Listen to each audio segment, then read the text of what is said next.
Bonjour, mon Ok. colonel. Bonjour, bonjour. Oui, nous allons se présenter. Je m'appelle Maïssa Pembe, na Québec. Babenganga Mama Djambo. En tout cas, intervention na biso ya lelo ezali justement tolingi toyeba ba situation ezoleka na kati ya mboka Congo. Parce que tomonaki na ba internet, tomonaki ba image, tomonaki pe batu ya ba AFP bakomaki ke police na biso eza koboma bano babengi bakuluna. Dango biso moyen totia bilo ba information wana ezalaki te to vérifier nanu na source pas la bino toyeba likambo nini yango ozoleka kuna comme yo ozali colonel ya police na biso est-ce que koyebisa biso makambo nini oyo ezoleka na phénomène kuluna opération oyo ezali babi coup de poing ezali opération nini comme ça biso toyeba bana mboka oyo baza libanda bayeba. Ok, problème eza makasi te. Bato oyebi Kinshasa eza ville na biso oyo ezalaka chaque fin de l'année babwakaka rumeur moko boye on va inoculer comme un venin na bato. Alors, cette année, par exemple, prenons l'année passée, ezalaki oyo fin de l'année babandi koloba o ozana katakata. On a cherché partout, on n'a pas retrouvé ces katakata, la personne qui était sectionnée au Moutubabomaki, Tati et Banani Bandeli. Et ça l'a quitté, et ça l'a quitté rumeur qui a fait l'année. Cette année, sur l'ensaki opération à Koloba, population était dans le calme. On l'a toujours fait chaque fin de l'année d'organiser Kawana. D'être organisé qu'à moi, bainite moko topi tozokisa opération dikofi na opération dikofi wana eza kaka ndenge tosalaka mosala chaque fin de l'année pour sécuriser les personnes et leurs biens. Biso tokomi déjà police professionnelle. Il ne nous est jamais demandé à faire la restriction sommaire. Tokoki koboma te.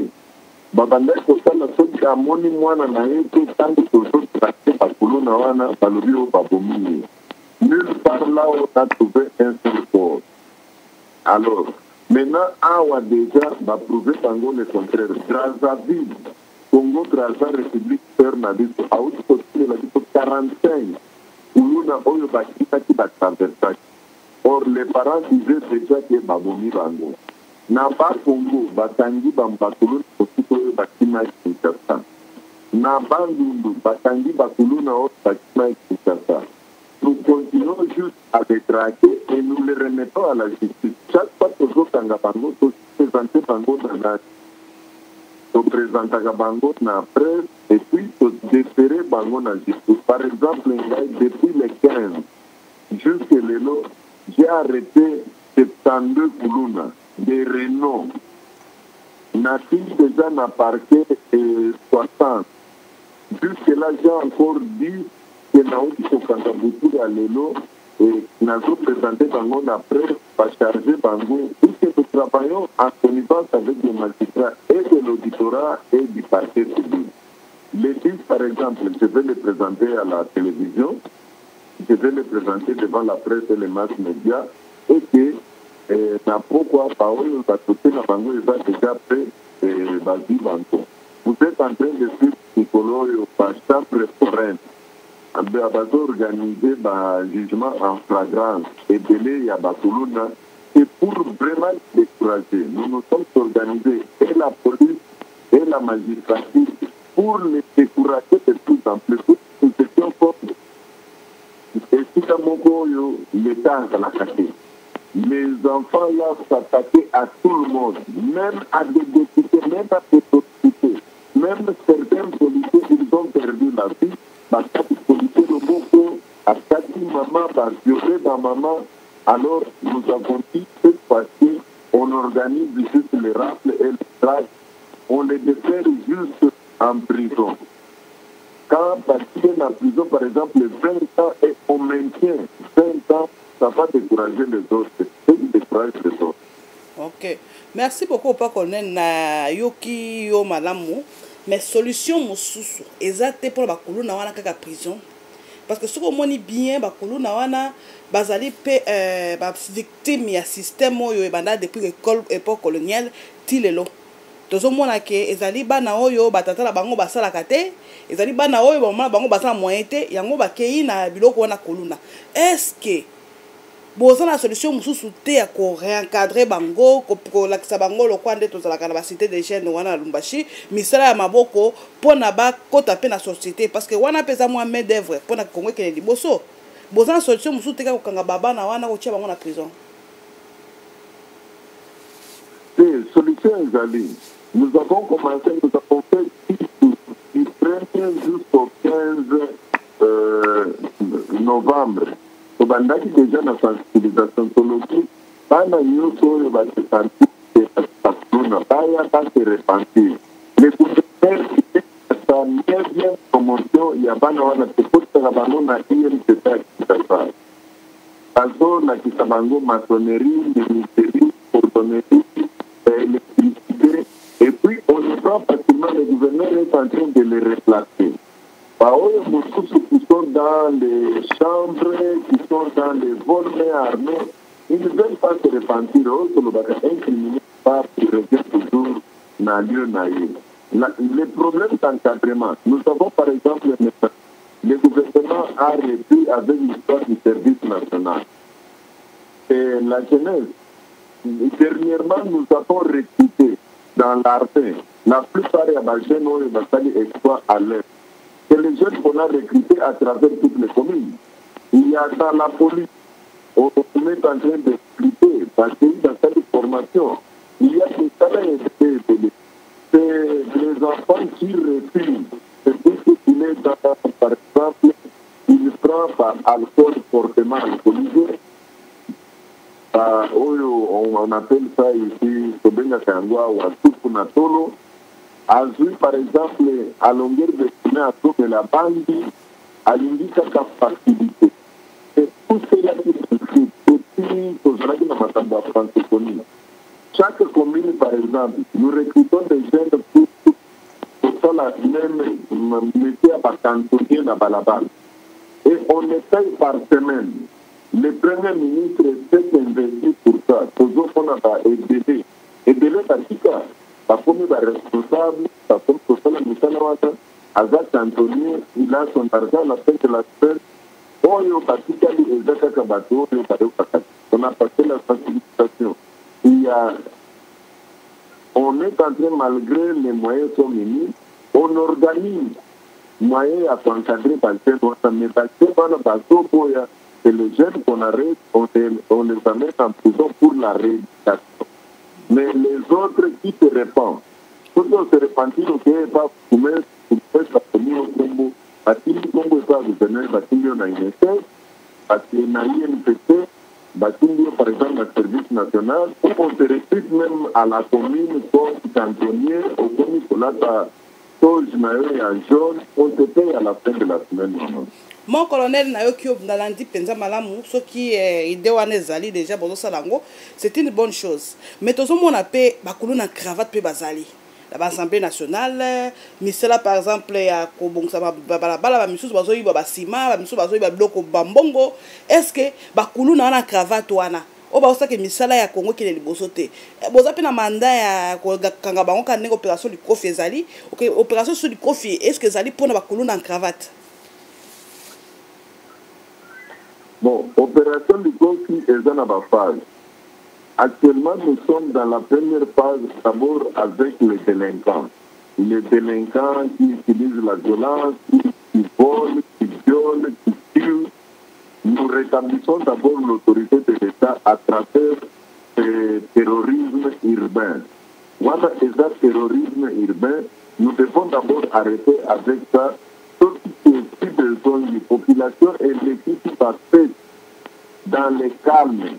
Et comme on a dit, Oyo Balobaki, magistrature, na police, pour remettre d'abord le calme à travers la population pour la Makambo Oyo, toujours ça là, il y a banditisme, il y a ville, terrorisme, nous devons d'abord arrêter avec ça comme mission ya police. Oyo mission mosusu ya bakuluna mosusu kozoloba. Quand ekomi niveau ya magistrature, ekomi niveau le plus élevé, mais nous sommes impliqués dans oyo tobengi terrorisme urbain. Il faut d'abord arrêter à Toana. Et pour cela, nous aimerions être transparents chaque jour. Nous passons, nous montrons ça à la presse. Presse, une fois, ça les habite, malgré que Kinshasa est la ville, il y a Batuba, ville, il y a l'hôpital, chaque fin de l'année, on a toujours utilisé un moyen à Koloba. Oui, on a demandé à tous les agents qui nous ont dit qu'on a été enceinte à Kumaba. Bala qui s'agit de mon côté et mon amitié. Alors nous avons mis ça dans les comptes de Baoyo, Toyo, Kakaka, fin de l'année, Bakali, Bakali. En tout cas, merci la Béano, Pessibiso. En tout cas, c'est Mingi. Je pense que l'auditeur na biso na mboka poto na diaspora, bakolanda yo na boke binyoso.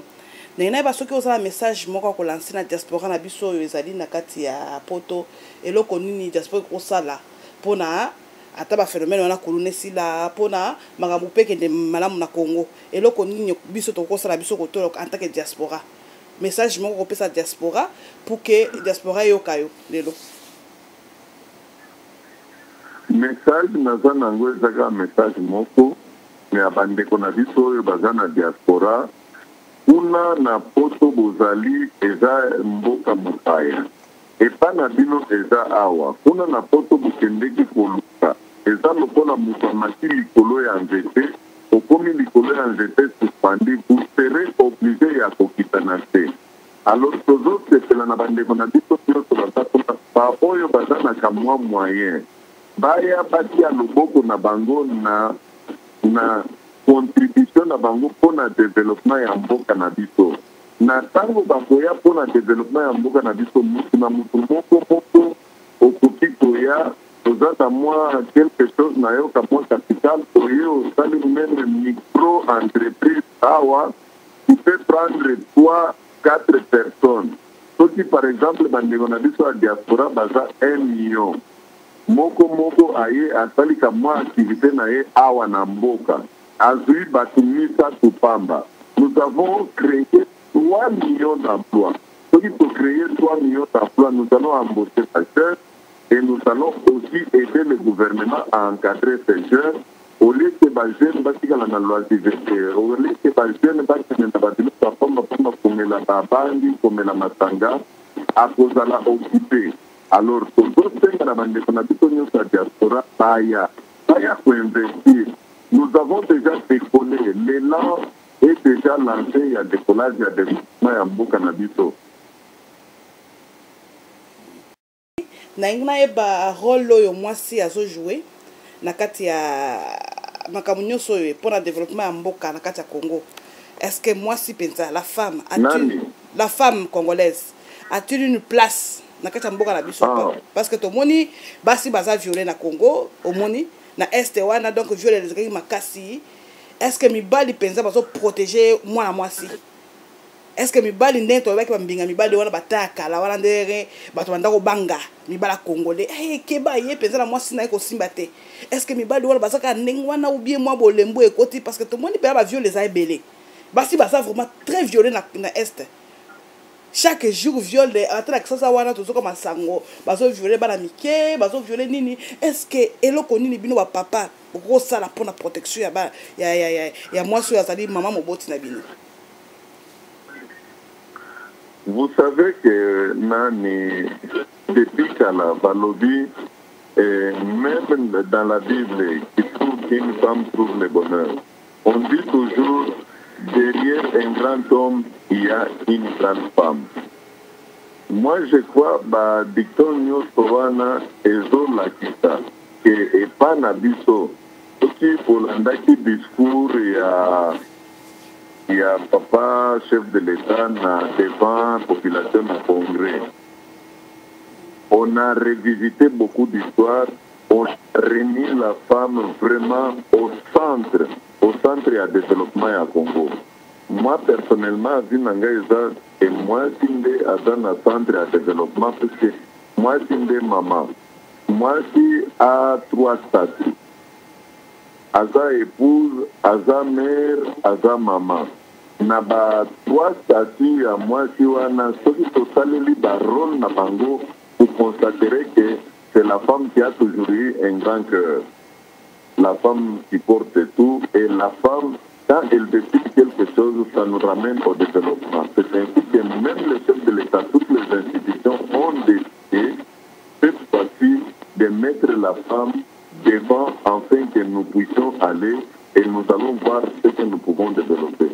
Même dans ces combats, il y a elle. Vous avez constaté que la maman était debout. La maman, cette fois-ci, s'est tenue debout. Nous nous sommes tenus la main dans la main. C'est ainsi qu'on a avancé et qu'on est arrivé à la victoire. C'est puisqu'il y a eu la participation de la maman, il y a eu la participation de la femme. Tout le monde a décidé que cette fois-ci, plus jamais, cette fois-ci, plus jamais, maman a télé pensa à l'objet token de liboso. Et nous avons bouté l'ennemi dehors. Maintenant, c'est la joie, c'est la paix. Et nos mamans qui étaient violées, qui étaient tout, nous avons récupéré la paix. Merci pour Nayano. Vraiment, il touché peu en tant qu'une mère. Voir que la première fois, Mouta, peut absolument le commandé, on a quitté dans le centre de développement. Et ça, c'est vraiment malamou. En tout cas, dans la question que je poser, on dit bien que la diaspora investir. Papa, mais la diaspora est là. Quand il y a un sens, la diaspora cause un projet naïe. Aya a su conteneur naïe. Ache biloko. Aya nango na Congo pour na développement ya mboka. Pour na créer mo eloko mo boy. Mais okuma kaka na matadi wana. Commandant à port à Lingalia. Mototel à Lingalia. Okomona que diaspora akoya ko futa plus que kutumbongo ya futa ki oya cheki biloko na mai na Congo wana. Et puis ba taxe na bino, ba taxe à Congo eza penza très élevé. Est-ce que ba konzamboka ba ko alléger t'acheter pour la diaspora par exemple, sur la diaspora ça na projet à ko développer mboka, biloko ko ta par exemple ofele. Sur la diaspora a développé mboka, biloko songolo et ko ta ofele lokolo ba ordinateur, lokolo ba nini, to mo ba mboka mingi na Afrique ba sali yango. Pour nini mboka na biso et ko alléger taxe de diaspora parce que mingi a commis de décourager, ba lobi to ça sous business na Congo te, eza trop cher. Pour le Congo, des aïles et Matadi, le port le plus cher du monde.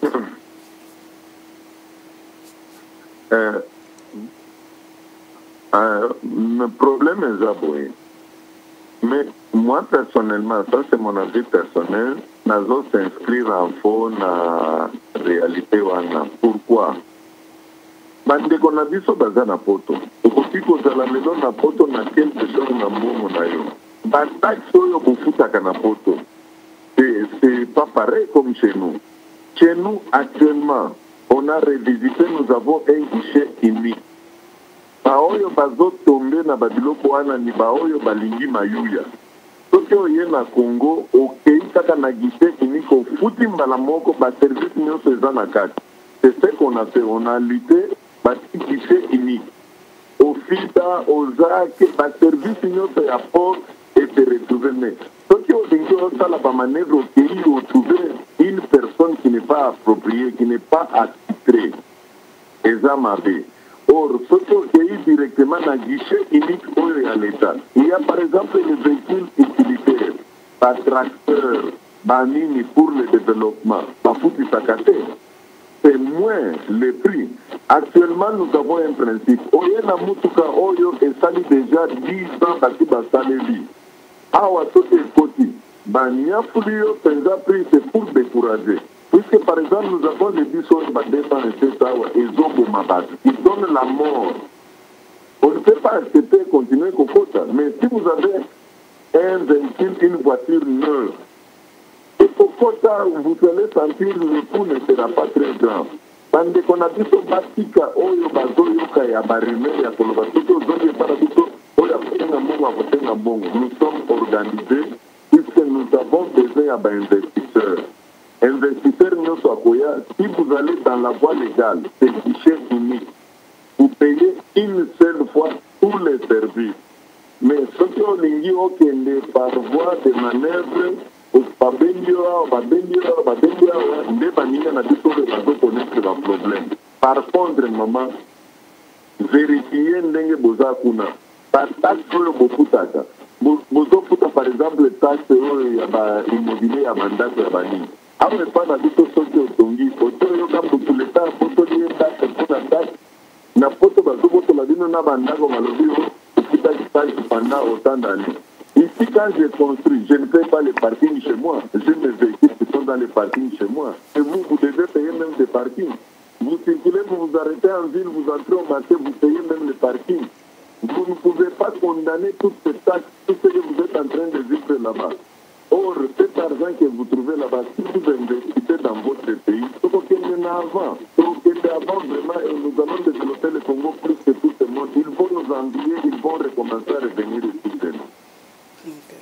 Merci beaucoup mon colonel Nayano Nayo, mais nakanisi oyebi makambo so de kapé na Europe ba phénomène combattant oyo ba entre autres balingi muziki ebeta te na kati ya Europe lelo tozomo na télévision de na biso jibe pia na linga kendo beta na Europe mais ba pekisi parce que e comme nde bitumba penza makile ezotanga na Europe na makambo ba concert liboso bandeko bazoboya mpona nini insalité bimi eba eleki mingi bandeko na biso ya musicien bazobinisa bandeko na biso basi bolumbu bakenda bango ezali malamu te eloko nini okoloba na phénomène wana na makambo ezoleka na Europe mikolo oyo conseil nini okopesa entre autres na bato oyo ya musicien na bacombattant oyo baza na Europe? Bon, bandeko na biso bacombattant aussi toyebisi bango awa tosala cohésion nationale, ils ont été représentés à 60%. Tolobi bango, ba revendication na bango, c'est normal. Il faut bosser yango na mboka na bino. Mais pour ce qui concerne aussi notre musique, ça c'est vraiment déplorable les aya solo, oya kobini sabateur na biso bulumbu. C'est vraiment obscène. Vous ne pouvez pas rester au salon avec les enfants, avec la famille en train de regarder la musique. Ça aussi, c'est un problème. Mais nos sœurs aussi, nous le disons, j'avais animé une conférence, j'ai dit à nos sœurs, comment c'est petit, toi tu vas voir ton patron en train de danser, il est en costume, toi tu te mets nu. Nos sœurs aussi, ils doivent savoir que nous sommes africains. Dans l'Africain, la nudité, c'est vraiment du tabou. Alors, ma sœur m'a dit que ma zone du Mabadino Komoko mais là, sur ce point, il y a une insanité des chansons obscènes, des danses obscènes. Là, nous ne condamnons pas puisque nous sommes pour l'éducation. Nous sommes une police qui amène à l'éducation. Nous aimerions que les musiciens véhiculer culture nabiso par exemple na Congo. Et ça, il faut respecter basi. Culture nabiso na Congo. Et ça, il y a kondima penza te mutu azala nos sœurs baba na kobina nu.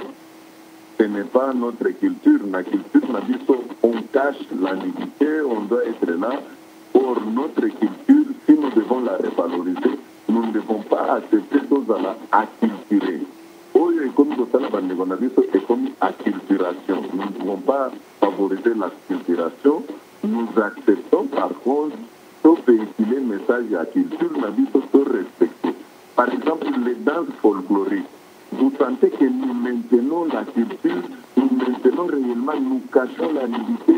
On cache même, on se masque même le visage. C'est ça notre culture, c'est ça la réalité de notre culture qui doit nous faire éviter Toko Sanawana. En tout cas, quand les journalistes sont combattants, s'ils ont des revendications, ils n'ont qu'à les déposer d'une manière correcte dans le gouvernement, de sorte que quels sont les problèmes et autres dans Bango. Qu'est-ce qu'on a fait? On les a acceptés. Ils ont posé des hydratants à Bango, dans la cohésion nationale. Ça a été résolu. Droit à Bango, il y a élection. Droit à Bango, il y a Bakat, il y a Banini. On a essayé de revoir petit à petit, on va répondre à l'aide des hydratants. Merci mon colonel de Pona Yano. Est-ce que ça a un moment sur l'Iwa, un grand artiste qui vient de nous quitter, Papa Taboulei, Ouazaki, musicien monene, Atikibiso, est-ce que ça a un moment quoi que l'on la nation, la famille naïe? Nakanisaki nakomelaki yo déjà nalobi Papa Taboulei c'est un baoba. Heureusement na ba œuvre na ye akufi te. Nous allons toujours commémorer et nous allons rester avec lui. C'est vraiment un grand. J'ai lu quelque part là, on nous a dit qu'il a composé plus de 3000 chansons. Il faut les faire, ce n'est pas donné à tout le monde. Nous avons dit, nous avons perdu un baobab, nous l'avons perdu physiquement, mais dans notre mental, dans tout ce qui continue, il est vivant, il est immortel. Il continue à être là, nous continuons à les porter dans notre cœur et nous revaloriserons toujours.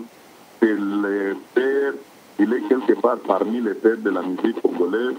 Nous continuerons à le soutenir et nous continuerons toujours à penser à lui. Nous ne l'oublierons jamais.